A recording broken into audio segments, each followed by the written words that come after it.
Wherever you are, leaders are important. Whether it's to lead powerful organizations or just to make sure a group of friends are having a good time. Here are the 7 traits that all great leaders possess. Number 1, they radiate positive energy. There's nothing more important in a team than passion and the will to succeed. And having a positive leader is an important part of that.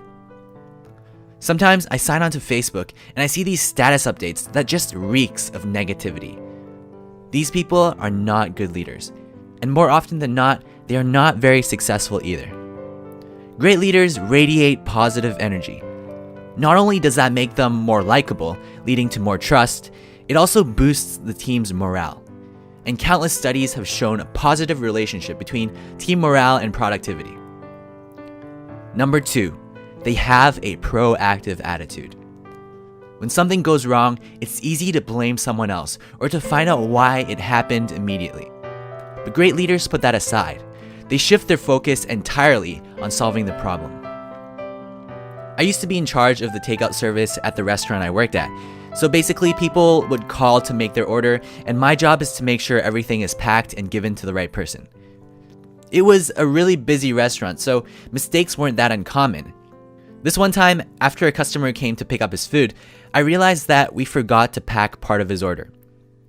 I was fairly new at the time and I didn't know what to do, but luckily one of the owners of the restaurant was there, so I explained to him what happened. He didn't blame me. He didn't even ask how it happened.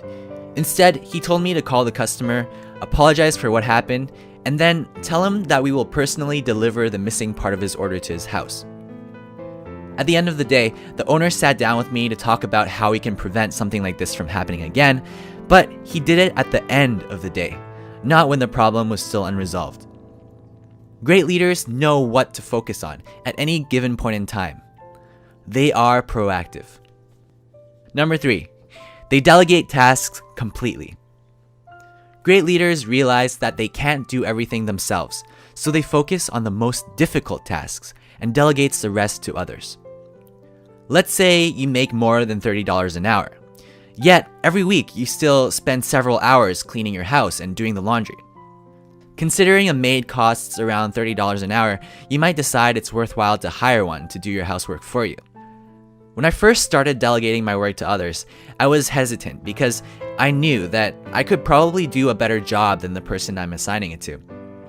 For example, a maid might put your clothes in the wrong drawer every once in a while, but you should still hire her, because the extra time you get to work on more valuable tasks generally outweighs the negatives.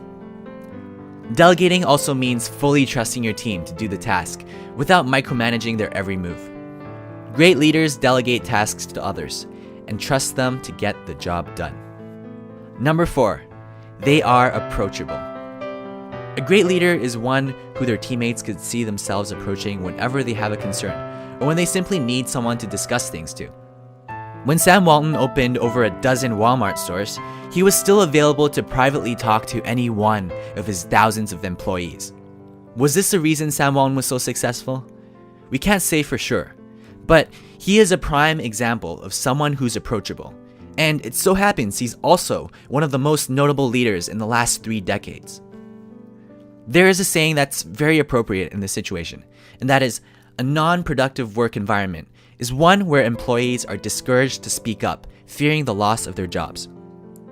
Great leaders encourage feedback from all members of the organization. They are approachable. Number 5, they do what they expect of others.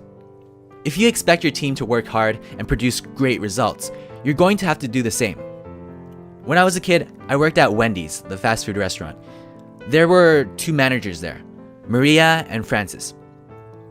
Maria was very good at telling us what to do, but she would always be in her office talking on the phone with her boyfriend. We listened to her, but none of us really respected her. And that is because she doesn't place the same expectations for herself as she does for us. Francis, on the other hand, was different. He didn't have a lot of leadership traits. In fact, he even had trouble telling us what to do. But the one thing he did have was he pulled his own weight. When it was busy, he would grab the spatula and start flipping burgers alongside us. As a result, he gained the respect of everyone. Whenever he was our manager, we worked hard because we wanted to, for Francis. A great leader sets an example, and as a result, gains the respect of his or her entire team. Number 6, they are accountable. Your team's mistakes are your mistakes because you are their leader. Remember the restaurant example? When we left out part of the customer's order, the owner and I personally went to deliver what we missed.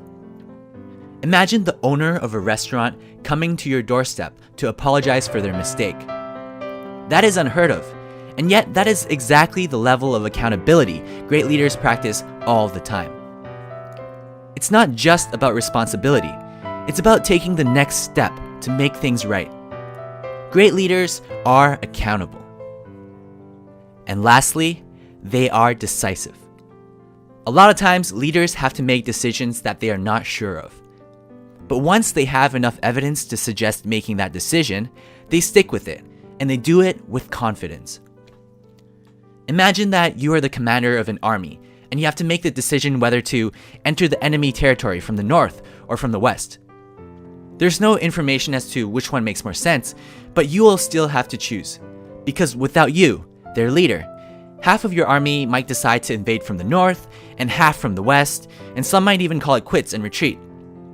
Therefore, your job as a leader isn't to always make the right decision, but it's to make a decision in order to keep the team together. Wrong decisions could be fixed, but a scattered team is a recipe for disaster. Great leaders are decisive and confident in their decisions. I hope these tips help you become a better leader. And as always, I hope you enjoyed it. Don't forget to subscribe to see more awesome videos like this one.